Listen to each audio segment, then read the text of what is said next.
right, everybody, welcome back. Sam's Army episode. Well, we'll talk about international break / midweek. Match week 8 is what we're at now. So we will talk this week USMNT. We'll discuss Panama, the Panama win, the Mexico loss, and put a little bow on Poch's debut window. Hot topics: Tommy the Toolbag Terrorist will feature prominently. Halftime, we got a weekly what if Southampton related, and compliment quarter. And then Premier League, we'll get everybody's mind right for the weekend coming up, featuring Liverpool Chelsea is a big one. Stoppage time, we got Ivan Toney's best bets, where the overtrain it's cooking. Not with super thermonuclear gas or whatever, but it's cooking. And of course, GOAWs, everybody's favorite segment. So now we will welcome in this week's panel of beauties, starting with Mitchell Goulet, aka Overtime Mitch, who it's time for a knee update. Specifically, are you back to dunking on small children in pickup games yet? I am not. No, I have yet to get surgery. I have been postponing it. I got a doctor's appointment next week, and I'm going to get full surgery. I'm going to recover throughout the winter, and then hopefully be back dunking on children and nutmegging adults by the spring. Okay, wow, you put those off for a little while there. Yeah, dude, healthcare is tough. Fair. You can just leave it at that. Fair enough. Okay, Tommy McGunner, time to learn a little bit more about the softer side of Tomsterdam is here. Not a one-word answer, so you can be happy about that. I asked Mikey this question a while back, but now it's your turn. When is the last time you cried? A funeral. All right, that's like actually a great generic answer that I'm not even gonna press you on. That's smart. Yeah. It was in the last 18 months. So. Okay, I think Mikey's answer was I cry on a weekly basis. Tuesday. 18 months. No, I'm not pressing you on the details of this, but has it been months since you've cried, Thomas? Yeah, it has. You need to be moved to tears at least once a week. There's a difference, the positive, knowing where you are emotionally in the moment. Yep. And taking in the moment, and it's just tears that well up. I don't count those as tears. You're talking about crying. They have to be fully streaming. Okay, I'm gonna send you more sad videos then. Okay. I was gonna say this is clearly a generational thing and now I really am in a different generation. It's been years since if you asked me that question, I don't even know what I'd say. That's unhealthy. It probably is. I will agree with you there. Definitely unhealthy. I'm sure my wife would agree. All right, Mikey Fowler. I was titillated by a recent tweet that you posted, Mr. Fowler. Boy. It was about the moms of a bride and groom showing up to their wedding wearing the same exact dress. So the people have a right to know what were words exchanged, were fists exchanged. How did this situation work itself out? They just avoided each other the entire night. There was no conflict resolution of any type. But I do know that nothing excites other people at a wedding more than a burgeoning storm, which eventually led to no payoff. But, dude, it was fucking hilarious. Are you willing to go on the record and say who wore it better? No. It's a great follow-up, though, question there, Mitchell Goulet. Fair enough. No payoff, but it was probably worth the so funny. The expense of the ticket. Best mass I've ever been to. All right, let's get down to it. USMNT talk here. This was Pochettino's first window in charge. It saw us missing a whole bunch of people, by the way, the whole time, but especially against Mexico. We beat Panama rather handily with missing a couple guys, and that was at home in Austin. And then the second game against Mexico in Mexico, we're missing what? Probably arguably 7, if not more starters, first choice starters anyway, where we got beat just as handily by Mexico. So let's go quickly through the two games before we then, talk about it a little bit in a bigger picture. So the first game was Panama, as I said. The starting lineup really quick was Turner in net. I think people were, I was among them, thinking that Zach Steffen might be there since, Pochettino brought him along. Matt Turner was in net. The defense was Mark McKenzie and Tim Ream in center backs. Fullbacks, we had Anthony Robinson and I really wish they put these in order on the lineup. Joe Scally. Midfield, we had Yunus Musa, Aidan Morris, and Gianluca Busio, which was interesting because it did not include Weston McKennie. And then the three attacking players, we had Christian Pulisic, Josh Sargent, and Brenden Aaronson. So we won 2-0. It was a rather handy win, or handled win? I don't know. Anyway, Mitchell, what do you think? What did you come away from thinking about the 11 and then the game itself? Given who was available health-wise, I think the 11 was more so for Pochettino to like see how players would handle these positions as opposed to like him putting out the best 11 available. And he said that with, him trying to reserve McKennie. That's a win that that's a game that we should win 2-0 against Panama. I'm glad that we went out there and got it done. I think Aidan Morris' stock has risen from this window. I think Gianluca Busio's stock has risen a little bit. Not as much as Morris' stock, but I like the minutes that I've seen from him. And I think it's clear from this lineup and then the lineup against Mexico the other night that back four is up for debate. That center back position and the wing backs, when Serginho Dest is healthy, is a competition to see who can win those positions. So I'm not super confident in our two center back pairing right now, but I like the depth that we have on the outside, and I like the depth that we have in the middle. Yunus Musa, final thought, Yunus Musa is not a winger. Yes. I think that the Mexico game, if we didn't think of it already, that confirmed it. Yes. So there were three positions that I have written down that we're going to have to talk about, or three positions / players. The center backs is number one. Yes, we looked fine against Panama.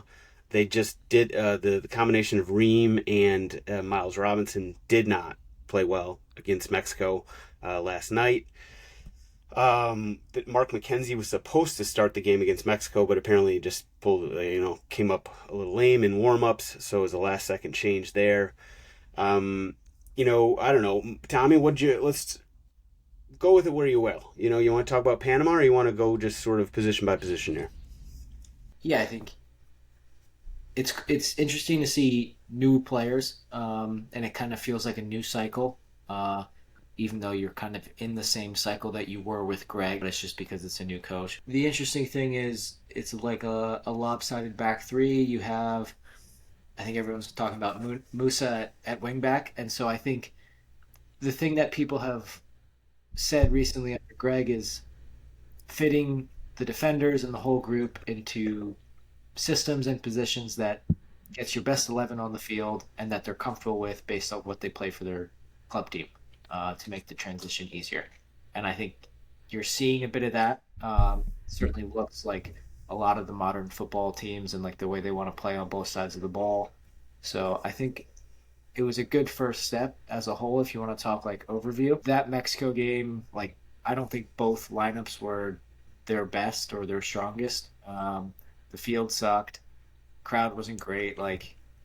It didn't really feel like a US-Mexico game with the intensity and everything you want out of it. There were a couple scuffles, a banger of a goal, but yeah, that's my overall thoughts. Yeah, now that we actually sort of get down to it, I was wanting to talk about the game separately, but honestly, it's almost like it probably makes more sense to talk about them together.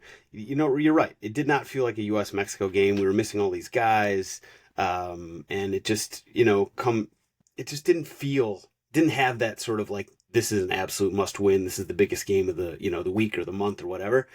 And then the players kind of played that way. It just felt like they really weren't, out there sort of to bust ass until Zendejas came on. He was the one guy that as soon as he got out there, he was out there playing for keeps. I loved him when he came on. I know he's had some performances that guys that people have been critical of in the past. He was sort of one of the winners, the stock movers in the right direction for this window, even though he didn't really even play that much. So yes, Agree with you there. The takeaways for me was like Panama, we won. This is a game we should win on home soil, even without guys like Adams and Gio Reyna and Weah, and McKennie. Like we should win this game, and we did. Then we went down to Mexico. We played without those guys I mentioned. Plus we were without Pulisic, and Pepe, Balogun obviously also not there, and we just looked like we were not on their level. Which is unfortunate, but maybe not not surprising, really. I mean, it's unfortunate. It's sort of disappointing, but it's also not surprising for me. So I think this window was all about learning for Pochettino, learning about what he has and who he can work with, and it was good in the sense that he didn't have all these guys that probably would have been starting, if they could have been there. So I think it's a positive in that way. Unfortunately, we don't get to talk shit to Mexico fans for the next however long because they finally got their first win in 5 years against us. So I'll give a little golf clap to them. And by the way, all the talk about how bad Mexico is and all this stuff, even when Mexico is at their absolute worst, if they put their A team out there, they're not a bad team, right? I mean, they got some serious talent on that team. Okay, so let's talk about the specific players and positions that I have written down here, specifically the center back position and Tim Ream, who came in for a lot of criticism after especially the Mexico game. The second goal was, a big boo-boo on his fault. He like tried to dribble out of the back and didn't know that Jimenez was climbing up his back, and he got the dispossessed and went right to I think it was Hurtado, whoever it was, and he scored the goal. So Tim Ream, Mitch, what do we come away from this window thinking? From that play in particular and how he played against Mexico, it looked as if he was trying against his better judgment to implement rules and instructions from Pochettino. And in a friendly, I think that's pretty excusable. I think under a new manager and under a new system, if everybody's trying to play in the way that the manager has kind of given instructions, then you can, to me, that's forgivable. I don't know if he is the center back to do that. It was pretty clear that like we could not break a Mexican press all that well, especially with like Bucio and Morris in the midfield. There's just not enough creativity and technique there to effectively do that. And credit where credit's due, Mexico played well. They took it to us in their home stadium, and we kind of crumbled. We haven't played we haven't played a like meaningful away game in a very long time. I think it was Trinidad and Tobago. Yeah, back in Trinidad and Tobago, which we did not show well. And then the last time we won an away game, what was that, Gold Cup 2023? God. And even still, like, I don't know. We are very comfortable on American soil and have been over the past 2 years. So this is probably a nice little wake-up call to say, like, hey, we got to win these CONCACAF games away if we're going to be known as the kings of CONCACAF. Back to specifically Tim Ream, I think he was trying to follow instructions. And I don't think he has the technique or the physicality to do that. All that said, I think he did as well as he could. So for Ream, like, listen, I've been saying this for years, so I guess it's just going to sound like the same sort of thing, but like, I just think that it's probably time to move on. And he's proven me wrong on that several times. So to his credit.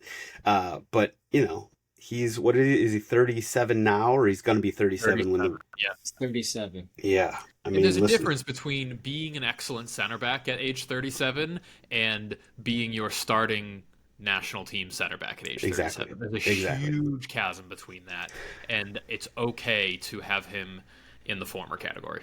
Now, Tommy, when we come up against Jamaica in November, games that matter in Nations League, who's your starting back? Who's your center back starting center back duo? If assuming everybody's healthy. Yeah, I think that's fair. And that should be the right answer right now. Well, you got to answer the damn question, though. So, I mean, we're looking at guys like Trusty, like Mark McKenzie, Miles Robinson, obviously, CCV if he's healthy, Tim Ream. We have a lot of guys that are sort of like right on the cusp, but nobody. I say nobody. Like, we don't have a center back that I would say is our just sort of the one that you got to find somebody to play next to him. We don't have that right now. It's a good, if you're not going to have it, it's a good time right now, right? At least we got time to sort of work on this and see how people mature and sort of evolve. But man, it feels a little weird right now saying that. We just don't have a CB1 or CB2. So, okay. The midfield, I thought Busio and Morris played well. They were overwhelmed against Mexico. Mexico just had too much there, and we didn't have any answers. That's not just on the midfield. I mean, that's on sort of everybody. But yeah, that was tough. Busio didn't have a great game. It looked like Busio and Aaronson specifically, they just weren't quite beefy. They weren't beefy enough for that game. It looked like they're sort of getting thrown around a little bit, especially Aaronson. And so Aaronson is the second one that I want to talk about. So Brenden Aaronson, I got a lot of DMs about, most of them not so nice. And I saw some, critical tweets as well, especially about the first half performance against Mexico. And, people saying, oh, we're done with Aaronson. He's just not big enough, blah, blah, blah. Now, this is a guy who's played well for the national team here and there. He's been playing very well for Leeds recently. I don't know. What do you guys think? Did Aaronson's stock go up or down this window? I think it's a continued question mark as to how to use him. And under Gregg, he was at his most effective when he was being a mosquito and just bothering the shit out of people, pressing them. That was his strength, is that he hustles harder than anybody in that front three. But his quality and his technique was sometimes exposed in the final third when we actually had the ball. So I don't really know what he does better than Timothy Weah or Gio Reyna. Like I think he works harder off the ball. I was gonna say he probably works harder. yes. But other than that, like, I don't know what else he offers. So I think his ceiling for the national team is a impact sub in the 60th minute. I just don't see him starting. I think I've been saying that, and maybe I'm sure I'm not the only one. He's the perfect guy to come off the bench when he comes around and he's just running his ass off. Yeah. I mean, guys are like, oh fuck, I gotta go chase this guy around. Like that's what we need from him. And I think this window may have solidified that. I'm not one of those people that are like, I'm out on Aaronson, like he should not be in the national team. I think there's a place for him on this team. I don't think it's in the starting 11 though. Okay, and then the last one. Up top. I feel like every time Josh Sargent plays, we have the same conversation. You got no service.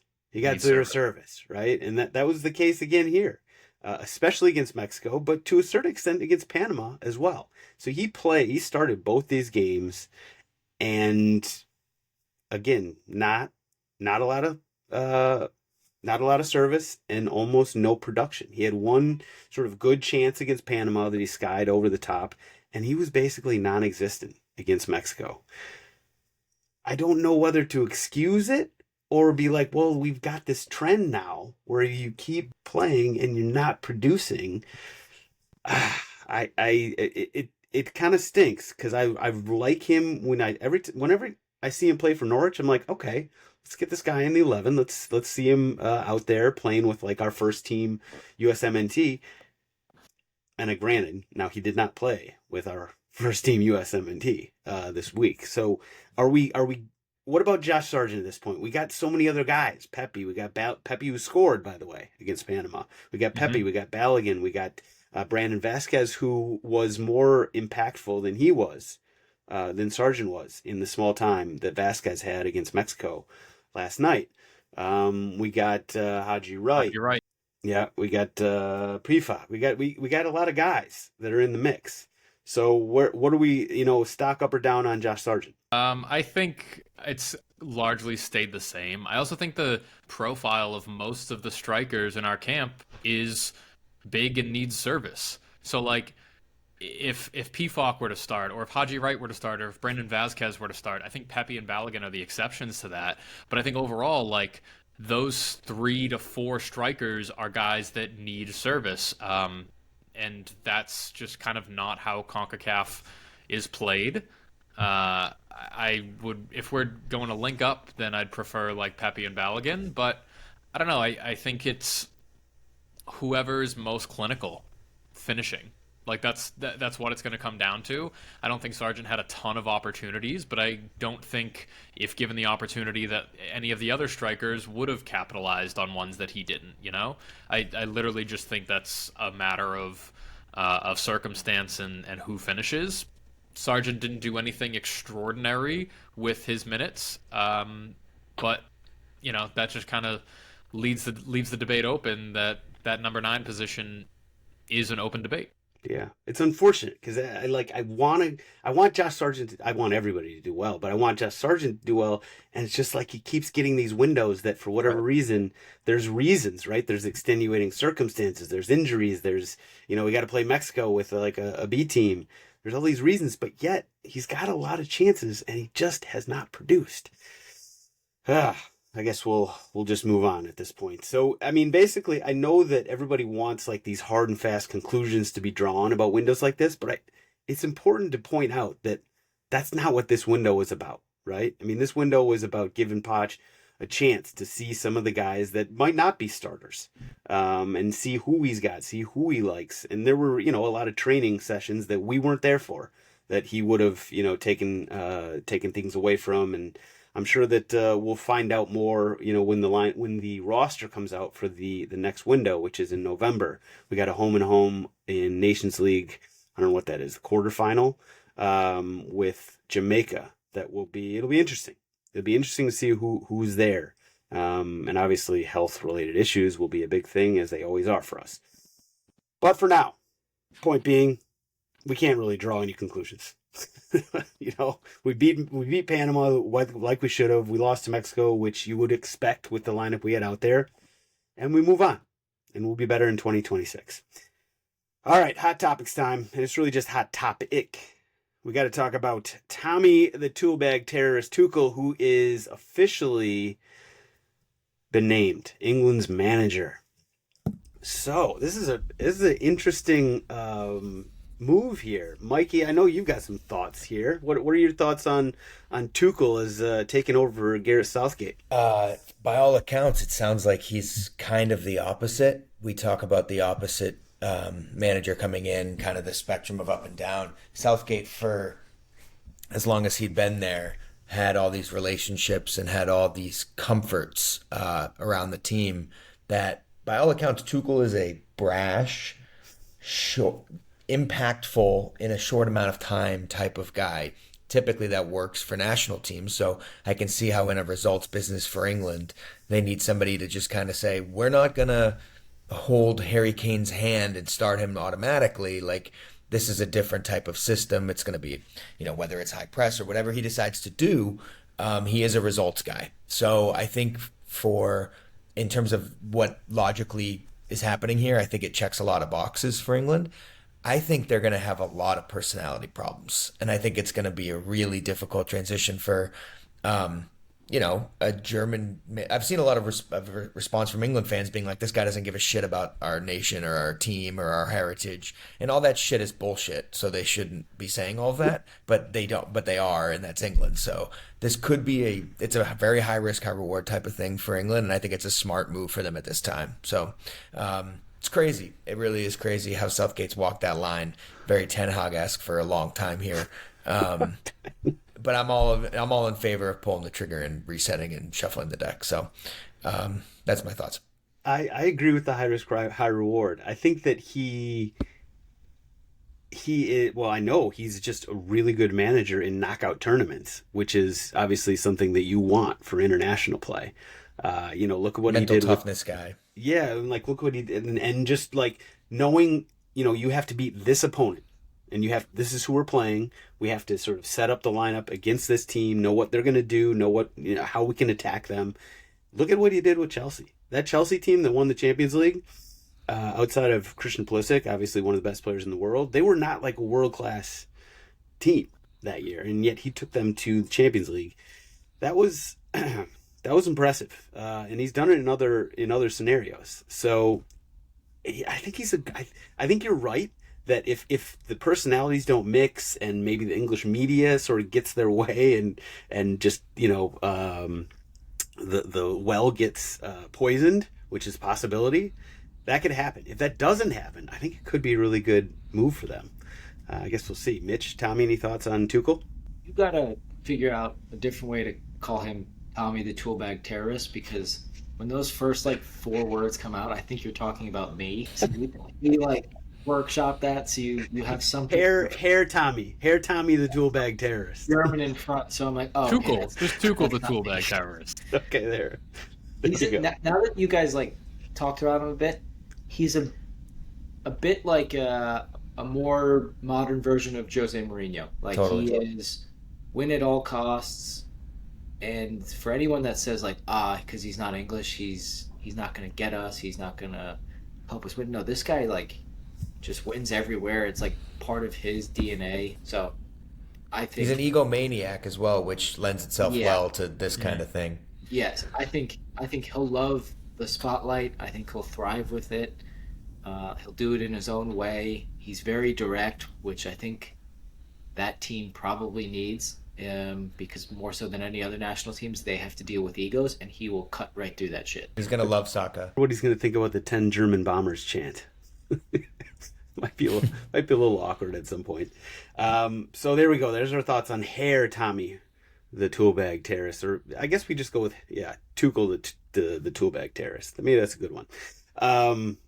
I think overall, I think that we like the move from an England perspective, unless it goes bad, in which case we hate it, obviously. All right, we got to go to. Can't even remember the schedule that I made up myself. So next up, we got halftime. So weekly what if. Shout out to Mikey, who came up with the weekly what if this week. Southampton. What if they could poach one player from any other club in the world in the January transfer window? Who is the worst player that they could get who would save them from relegation? Now, Mikey, you've obviously thought about this since you came up with the question. So where are you going with it? I mean, and implicit in this question, by the way, is that an Mbappe or a Haaland would save Southampton, which was going to be my response to you immediately. And I was like, well, I'll just wait and ask you on the actual pod. So where are you going with this? Aaron Ramsdale. Aaron Ramsdale, yeah. So I think this player has to be great. So the question is worded not poorly, but it's going to take a miracle act, and it's going to have to be somebody who impacts pretty much every area. So an extended box to box. He's got to have goals in him because they really aren't going to score 15. And this player has to be great. So when I say worst, it's going first. It's going to be jarring, but I think the worst player to keep them up would be Jude Bellingham. That's interesting. That's a good call. Because I don't know if anybody is going to keep them up this season. That was my answer immediately. I was like, I don't think a single player, Messi 10 years ago, maybe. I don't know, Ronaldo 10 years ago, maybe. I don't know. I think that my answer would be, I don't think anybody's going to keep them up. A single player, because this is not hockey. This is not basketball, NBA, where you can get one guy and it just changes everything. I don't think there's a single one player who can keep Southampton up this season. I think they're gone. Mitch, you disagree? Yeah, I think Granit Xhaka keeps him up. Some stability. I'm half kidding. I'm genuinely half kidding. That's tough. Because one player can't make that much of a difference. If you add an attacker, they're not getting the service, they're not seeing the ball. It's Haaland against 2 center backs the entire game. I think Mikey's right. It has to be a box-to-box midfielder. I'll go with Xhaka. I think Xhaka has. Yeah. We're talking about the worst player, right? That keeps them up. We're not saying I gets mean, them listen, to I 14, almost said 13. Scott McTominay, so don't worry about it. Napoli legend so far. Fuck, he's playing well. Don't feel Dude, bad about Bellingham has anything. fallen off. Ever since, I want to say, the injury, like, has not put in good performances for Madrid. Yeah, and if I can just picture Southampton handing him the keys for the full Bellingham show, just how obnoxious, and like if he had like 110 touches a game, how much fun that would be to watch. He'd be on the deck the entire time. He's got 4 free kick goals in him. He's I got a would couple love bangers. it. I would be so in on Bellingham if he just embraced that. Tommy, can one player save Southampton? And if so, what's the worst player that could do so? Yeah, I'm going on the opposite end. I'm saying you have to go for a goalie or a center back. You have to limit the amount of goals you get scored on. Squeak a couple 1-0 wins, turn 1-0 losses into 0-0s. That's how you chip away at this equation that gets you to 40 points. With that, I might just go with Aaron Ramsdale. This is such. I mean, like we've had a lot of like Tweedlerific answers, but this has got to take the cake in terms of Aaron Ramsdale. I hope Granit they stay Xhaka. up. I hope they stay up the way they are. I was gonna throw in like a Saliba or Van de Ven, but because they are pretty possession heavy and like that would start their attacks, and they're both like Tyler very- Terrence is screaming at his phone. Yeah. Yeah, the fact you didn't say Van Dyke. Love that. I Well, love that for well, us. to be fair to Tyler, we said the worst player that would do it. Oh, So, there you go. It's a good way Damn to it, I wiggle wish I on that hadn't one. said that. Yeah. Now, keep in mind, Southampton is on a grand total of 1 point right now. They have 1 point from 7 games. I don't think there's a player in the world right now that can keep Southampton up. And I say this while saying Wolves also on 1 point. I think they will stay up. I think Surely, they're if Kylian Mbappe joins Southampton, they stay up. No? Do you think He'd love it there. I'm sure he would. He's playing 1 on 11 every game. Surely, if he joins Southampton, they stay up. he does. No? He'd quit. Do you think if Gareth Bale played one more year with LAFC, do you think he would have been like, no, I'm not retiring. I want to go play with Southampton to end I'm my gonna career. go save him. Try to save him. The full circle. Yeah. No, I don't think he would. Players love that. Full That circle. boy wants to golf. Let the man golf. That's a great question, though. Well done, Mikey. All right, compliment corner. We haven't had our usual. I don't know if Mikey was on last time. So compliment corner, for anybody who wasn't listening or didn't listen last week, it's a new segment where I'm going to pick somebody who we have just been sort of uniformly disparaging so far this episode. And we got to go around because we're here to not just criticize, we're here to build up and be positive and be constructive. So we're going to go around and give a compliment to somebody who we've given nothing but shit to so far this episode. I don't know if we've really, because we haven't had the EPL segment where we usually sort of shit on somebody as a group for a few minutes. We haven't really had that. So we're going to go with Gregg Berhalter because the universe still has Berhalter derangement syndrome. And I think I'm probably going to go to the press conference tomorrow, his unveiling press conference downtown in Chicago. So maybe I'll like live stream that or at least post some stuff from that.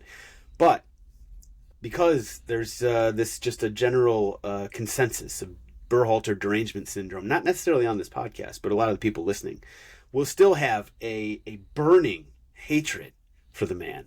So let's start to break down some of those walls, break down some of that hatred, and give Gregg Berhalter a compliment. And you can't say his shoes. No shoes. None of that.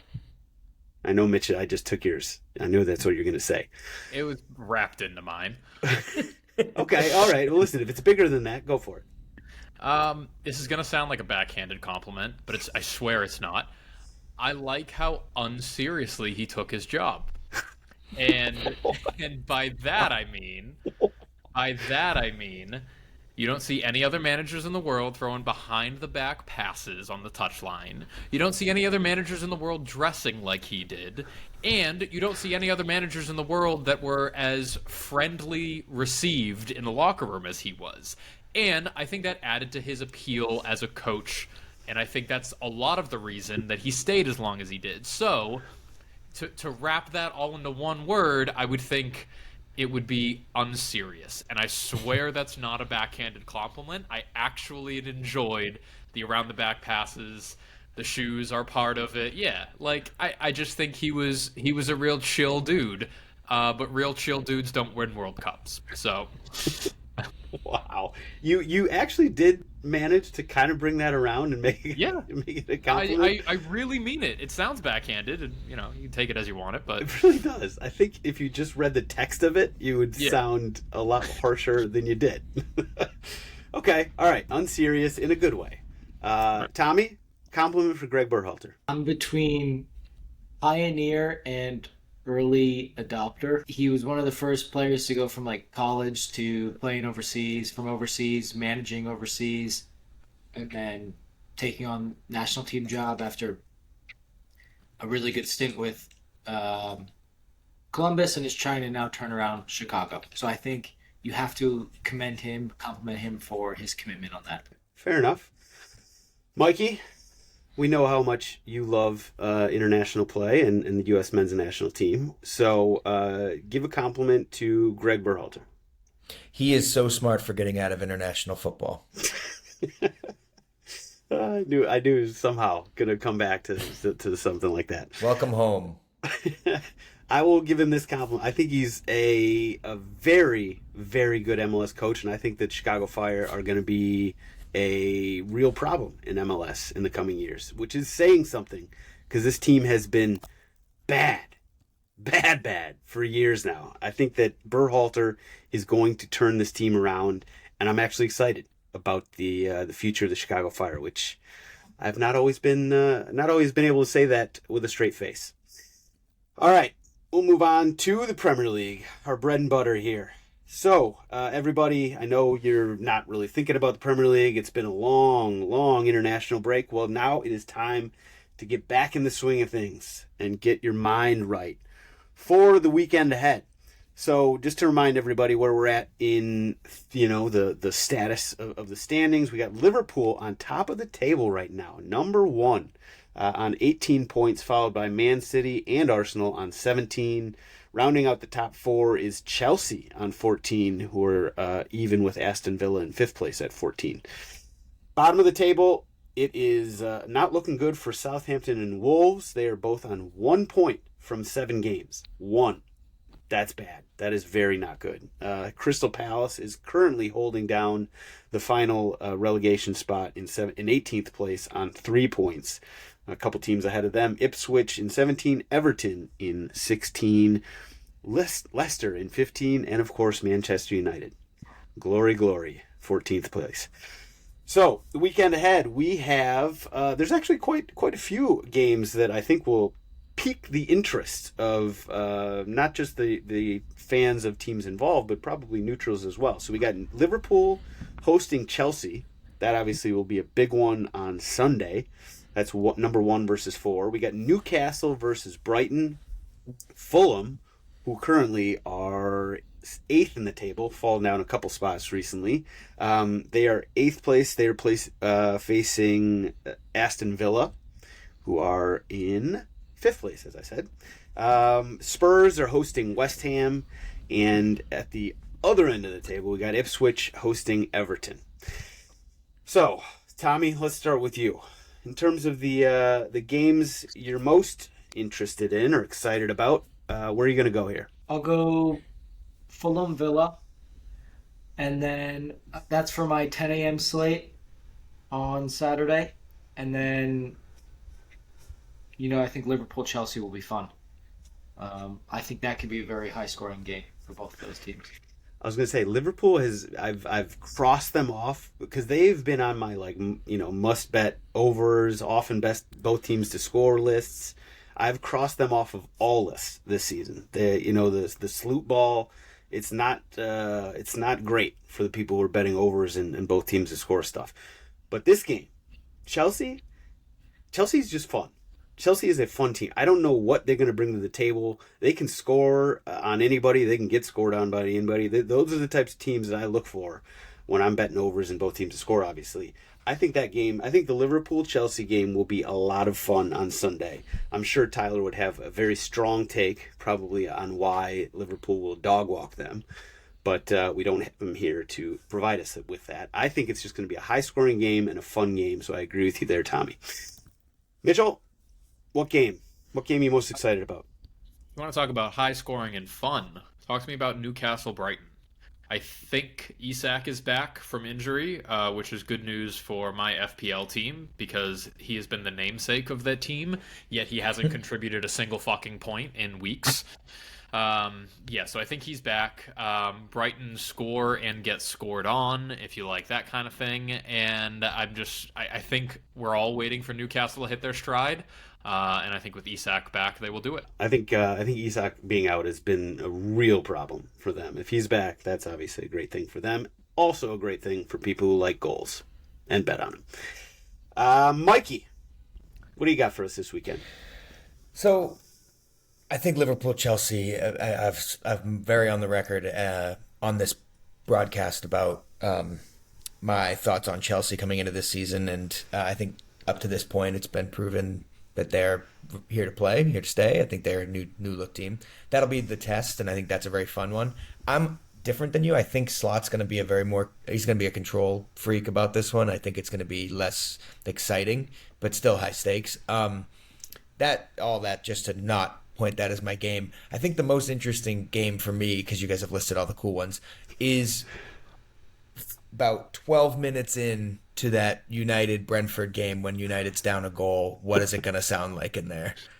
It's juicy. I mean, we're talking about this week and not mentioning the fact that Manchester United are the laughingstock of the Premier League with a manager they can't get rid of, putting in 6 out of 10s every week without a care in the world. Rashford looks like he just, he's ready to play in Turkey. I cannot wait to see what happens if Brentford do score early, which, everybody knows that that's Brentford's thing at this point. United fans must be talking about it the whole day leading up to that kickoff. And if it happens, man, that is going to be an all-time scene at Old Trafford. One of those ones that you'll cherish 20 years from now being like, remember when they were just that bad? So whenever there's a chance they'll do that, I'm in. One of those "where were you" moments. I can't wait. If they go down early, I'm gonna fucking lose it. The thing so I'm actually gonna take away one of my Goa honorable mentions here, but people have been talking about how Manchester United they just got to shake things up, right? They gotta just sort of change things. They gotta fire people. They gotta get rid of Ten Hag, get rid of the backroom staff, get rid of the scouting, get rid of everybody in the dressing room. They just need to get rid of everybody. And the one person they've gotten rid of, the only person they've gotten rid of, Sir Alex Ferguson. They just fucking kicked his ass to the curb. See ya. Thanks for all your service here, being the best manager in the history of the game and winning all those titles and being a positive, what is he? He's a, ambassador. Administrator is the word coming to my mind. Obviously my brain doesn't He's not work doing any administrating. No, but he's being what he said, what Mitchell said there, the A word, the other A word, and not anymore. Manchester United's like, yeah, thanks for all that, but you're gone. We're done with this. So the one person they've gotten rid of is the guy that definitely, it's not his fault that this team sucks and continues to suck. That's the guy that you're going to get rid of. I mean, I guess it suggests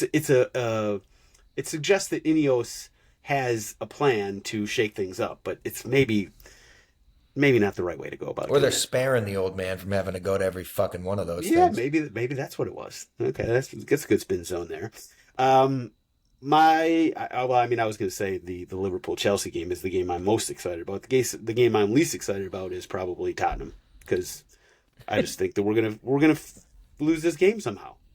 I hate playing West Ham. I hate it. We're coming off of this terrible, terrible performance against Brighton. I mean, a terrible, terrible second half anyway against Brighton. I just feel like we're going to find a way to lose at home to a West Ham team that has been playing mediocre at best this season. And I'm scared. I'm legitimately scared. I don't know. I don't want to watch that game. I'm going to watch it. And I'm probably going to cry for the first time in years. But there it is. You're better than West Ham. We are, but we were better than Brighton. Ipswich, Everton, nobody said. This is a battle that Everton has to win this game. Like, they just have to win this game. Everton. Yeah, I've said that before. I know. But I mean it this time. they So just why have to win this game. Why isn't this a must-win for Ipswich? Well, it is, but You don't believe they're going to stay up? I don't. I don't believe they're going to stay up. I will say that is a must-win for Ipswich because I want them to. Okay, well, I'm going the other way. It's a must-win for Everton if they're going to stay up. And I do I'm betting think exact score 0-0 for this, by the way. it makes too much sense now. Everton and Wolves. I think they're both just too good to stay to go down, but I've been wrong before. All right, stoppage time. Ivan Toney's best bet. So obviously last week, kind of like this week, it's a tough week, right? It was international break. We had to dig really deep to find some winners. Didn't go 5-0, didn't go 4-1, did go 3-2. So we're gonna call that, more or less a win, a slight win, a draw, a kiss of your sister, but she's hot. So there's good and bad there. I've dug deep again. And keep in mind, this is another international break for the first couple days. Since we're taping on Wednesday, I can't actually give you a play on Wednesday. So I'm going to give you 2 plays on Friday. So we got 1 Thursday, 2 on Friday, Saturday, Sunday. There's your 5-a-side overtrain bets of the week. So Thursday, we are going to Costa Rica. Guanacasteca. Yeah, I think that's about right. Guanacasteca is hosting Saprissa, who people actually have heard of. And that game is absolutely going over on Thursday in Costa Rica. Friday, we got 2 games for you. First one in the Bundesliga, the second Bundesliga, Bundesliga 2. Darmstadt is hosting Cologne. That one is absolutely going over. De Graafschap and Jong PSV in Eerste Divisie. Also, so we've gone Bundesliga 2. We're going basically Netherlands 2. Eerste Divisie also on Friday. De Graafschap is hosting Jong PSV. Absolutely going over. Saturday, Celtic and Aberdeen. It's been a while since I've given a Scotland game. I know there's going to be a couple listeners here that expecting me to go to A-League because obviously that's my bread and butter. I love A-League, but I have a rule. Man has to live by rules. We live in society here. My rule is I don't bet leagues overs the first week of the season. You got to give them at least 1 week to find out where they're at.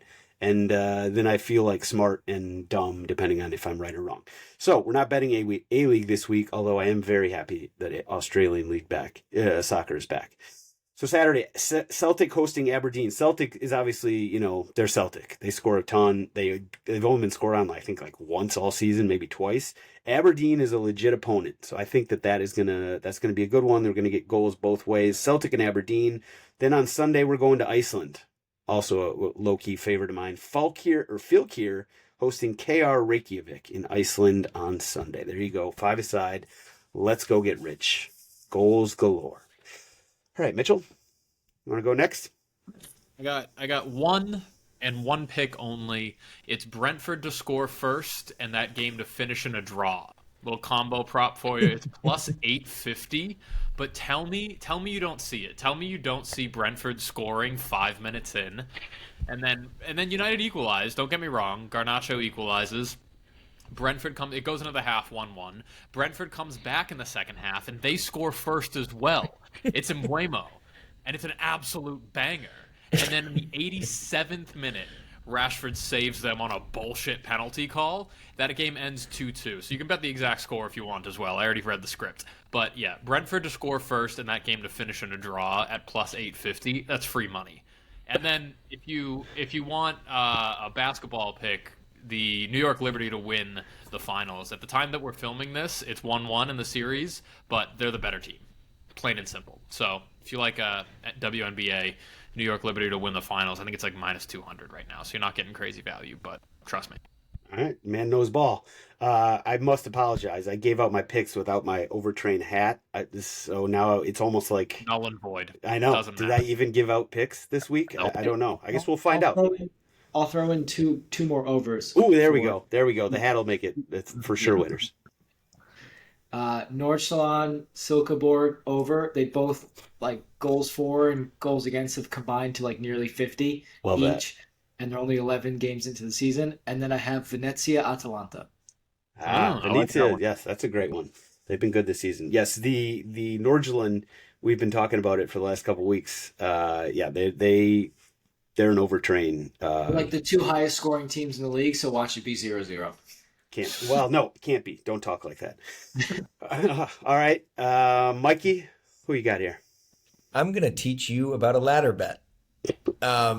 Learn It's us a up. big one. So I always bet the first Friday game, individual games after an international break. It's like getting your fix like a day before you're supposed to. You're Jonesing. Yeah. It's fantastic. So it's going to be Girassi goals. So this is a streaky player. He bagged a hat trick and 2 goals in the 5 games he played over the international, or the 2 games he played over the international break. He's had 2 a couple times for Dortmund in the last few weeks. They're home to St. Pauli, who's giving up a lot of goals. Oh, so you're going to put $30 on Girassi to score 1 goal at -140. You're going to put $10 on him to score 2 goals at +400, and another $10 on him to score a hat trick at 18-1. And you're just going to ride out Girassi for the entire day and see how it goes. Hell yeah. Oh, so it's funny that you. So, is this a ladder bet? Did you come up with this term, or is this actually? No. You just you think he's going way over the number, and you just see how high you can chase it. Okay, listen, I've been essentially a professional ladder better for years now without even knowing it, because I'll see a game and I'll be like, Yeah. well, that's definitely going to go over 2.5, so I'll throw this much on it, or this many units, and then I'll go, it's probably going to go over 3.5, so I'll throw this many units. It could go over You're 4.5. ladder betting. Oh, I've Yeah. been ladder betting my entire life. I didn't even realize it. Learn something new every day. And by the way, Mitchell's little spiel there about how that Brentford United game go. I think you may have just come up with a new segment where we're going to basically write the script for a game each week and give it in the storytelling style like you just did right there. I like that. That was good. I like that. I like that. All right. Everybody's favorite segment, GOAWs. Who wants to lead us off this week? I feel like Tommy's itching. Tommy's jonesing, as the kids say. Yeah. A Boss Nation Football Club. Oh, Yeah. God. You took That mine, you son of a bitch. That is the easiest Goa ever. I So- mean, I'm glad you brought it up. I was going to bring it up, but like so for anybody who doesn't know, the Boston NWSL team, they were given a franchise, however many, I don't know, probably last year or whenever it was given to them, announced. They finally did the unveiling this week, and they announced the name, which is going to be Boss Nation FC, BOS Nation FC. And so they're going to start playing next season, or not next season, 2026 in NWSL. So they announced their presence and sorry, Tommy, that I'm basically just totally swagger jacking your pick here, but like they announced their debut and this big marketing campaign. This is our name. This is our colors. This is, blah, blah, blah. This is who we are. The theme of it was too many balls.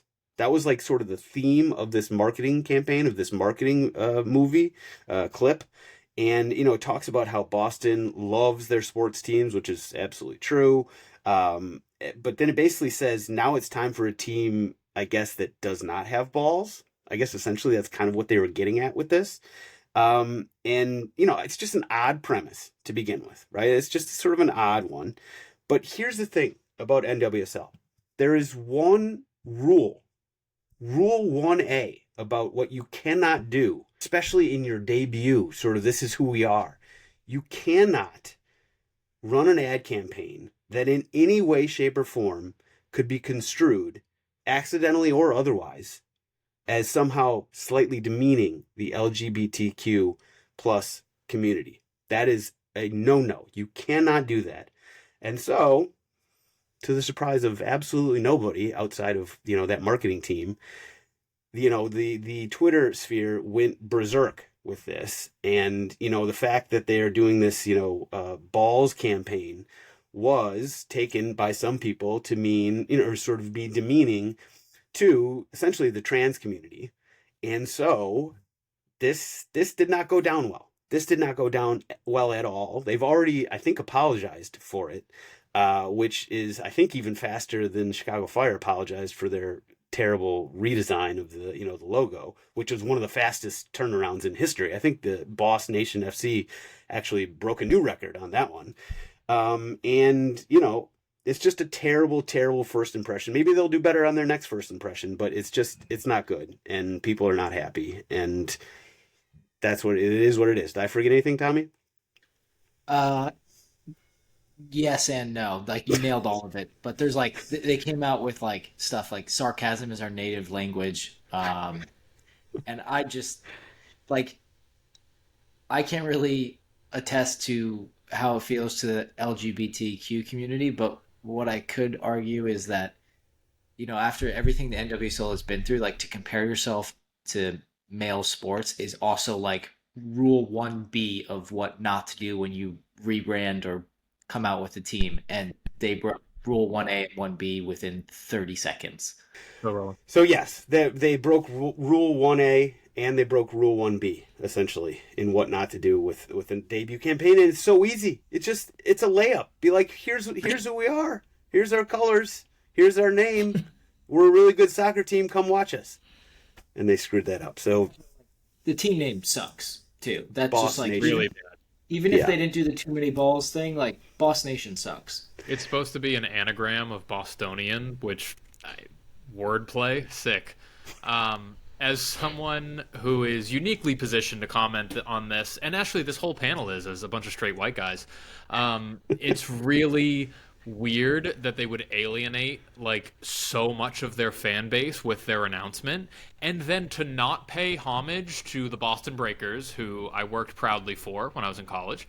To not pay homage to them at all felt really strange, and to not really align yourself with the Titletown Boston wins championships theme, but instead like separate yourself from it and be like, yeah, we know we win a lot of trophies, but fuck those balls. We're our own balls. Like it feels like a really poorly thought out marketing campaign, and that is all it is at the end of the day. Like it is a PR/marketing firm that was paid to roll this out who screwed up. It's not like the NWSL. It's not like the team or the coaching staff itself. It is a PR and marketing firm that screwed up.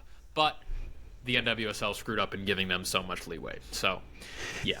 Let's not too late to go back to the drawing board and change literally everything about the club. I'm excited for the I'm excited for the far too much of an overcorrection try though. Yeah. That's going to be great too. That'll be fun.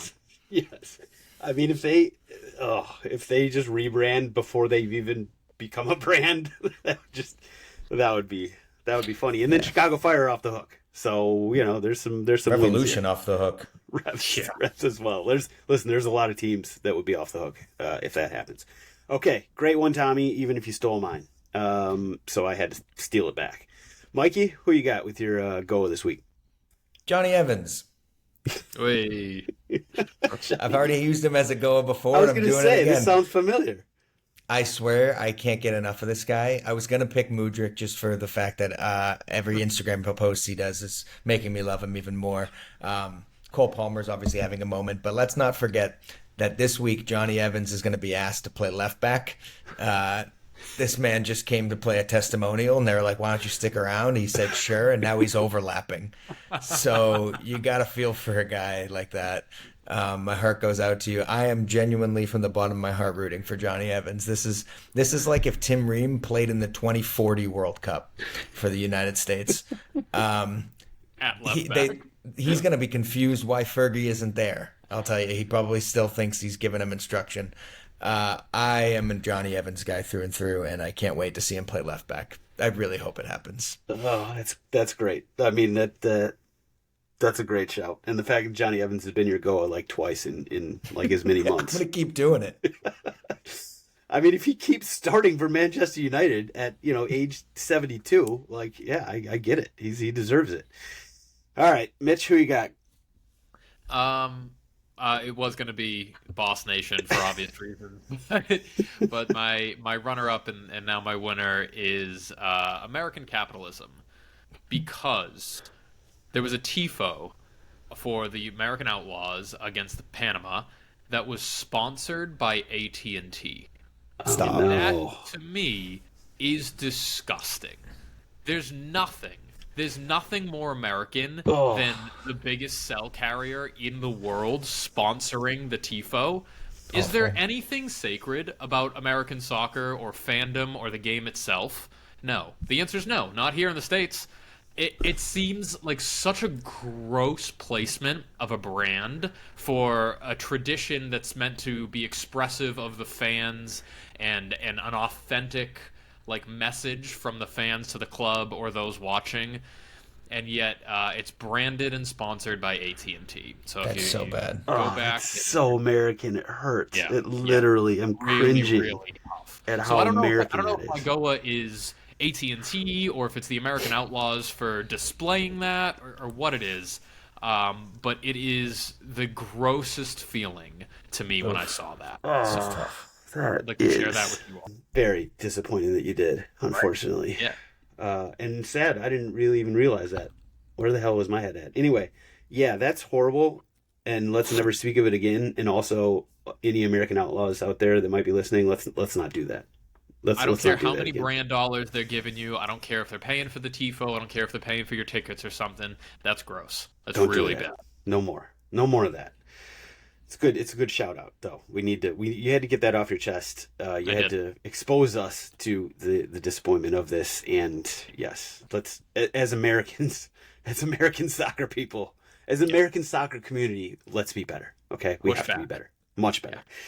Okay, well, basically all my goals have been taken left, right, and center. Like all my honorable mentions, even my winner is taken. But I do have one more. So this is going to be my goal for the week, and that is the Mexico in-stadium game day production team. Okay, so the federation has obviously struggled mightily, you might say, to stamp out the P word chant that the El Triste fans love to shout out before every goal kick. I think it's just of the opposing team. And so the federation or the in stadium in Guadalajara, the Chivas in stadium production team, they got a little creative, and they started playing a very popular just folk song over the loudspeaker, rather loud, right before goal kicks. And I noticed it in the middle of the game. I was like, wait, why is there music in the middle of the game going right now? And then I realized that they were playing it right before goal kicks. And they were actually playing it before goal kicks before the Mexico and the U.S. Goal kicks, even though I think the chant is just when the opposing team kicks it, but it kind of, it's a little fair, a little more balanced if you do it before all goal kicks. And so I also didn't hear the P word chant for the first time in a Mexico international game in a long time.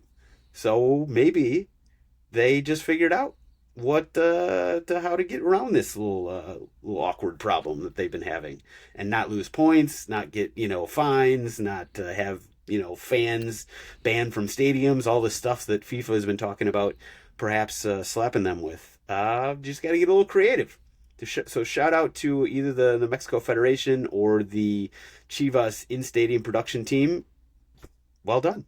I give you golf claps, just like I gave El Triste for the first win over US in 5 years. I will give you golf claps as well. It's just a big week for Mexico and El Triste. Well done, muchachos. And we'll leave it there. That's all we got this week. Mikey, Tommy, Mitch, you guys are beautiful. Thank you as always. Terrence will be back from Portugal, where he is officiating one of his best friend's weddings this week. He'll be back next week. Everybody who's listened, thank you guys and girls, and we'll be back next week. Bigger, better, faster, stronger. See you guys there.